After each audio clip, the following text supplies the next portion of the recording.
ಇದೇ 13ರಿಂದ 3 ದಿನಗಳ ಕಾಲ ನಡೆಯಲಿರುವ ಹಂಪಿ ಉತ್ಸವ ಹಿನ್ನೆಲೆಯಲ್ಲಿ ವಿಜಯನಗರ ಜಿಲ್ಲೆಯ ಹೊಸಪೇಟೆಯಲ್ಲಿಂದು ಬೈಕ್ ರ್ಯಾಲಿ ಹಮ್ಮಿಕೊಳ್ಳಲಾಗಿತ್ತು.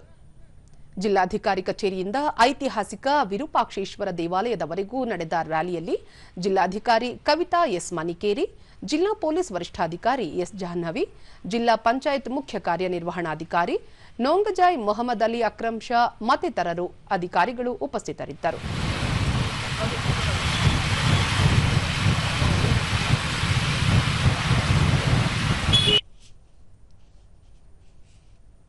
ಬಳಿಕ ಕವಿತಾ ಎಸ್ ಮನಿಕೇರಿ ಹಂಪಿ ಉತ್ಸವ ಹಿನ್ನೆಲೆಯಲ್ಲಿ ಜನರಲ್ಲಿ ಮಾಹಿತಿ ನೀಡುವ ಉದ್ದೇಶದಿಂದ ಬೈಕ್ ರ್ಯಾಲಿ ಆಯೋಜಿಸಲಾಗಿದೆ ಎಂದು ತಿಳಿಸಿದರು. ಸಲುವಾಗಿ ನಾವು ಅದಕ್ಕೆ ಚಾಲನೆ ಕೊಡಬೇಕು ಅಂತ ನಮ್ಮ ಎಲ್ಲ ಬೈಕ್ ರೈಡ್ ಪ್ರಿಯರಿದ್ದಾರೆ. ಅವ್ರಿಗೋಸ್ಕರ ನಾವು ಇವತ್ತು ಬೈಕ್ ರೈಡ್ ಒಂದೆಲ್ಲರೂ ಸೇರಿ ನಮ್ಮ ಸಾರ್ವಜನಿಕರಾಗಿರ್ಬೋದು, ನಮ್ಮ ಅಧಿಕಾರಿಗಳು, ಸಿಬ್ಬಂದಿಗಳು ಎಲ್ಲರೂ ಬೈಕ್ ಚಾಲನೆ ಮಾಡೋದ್ರಿಂದ ನಾವು ಚಾಲನೆಯನ್ನು ಕೊಡ್ತಾ ಇದ್ದೀವಿ.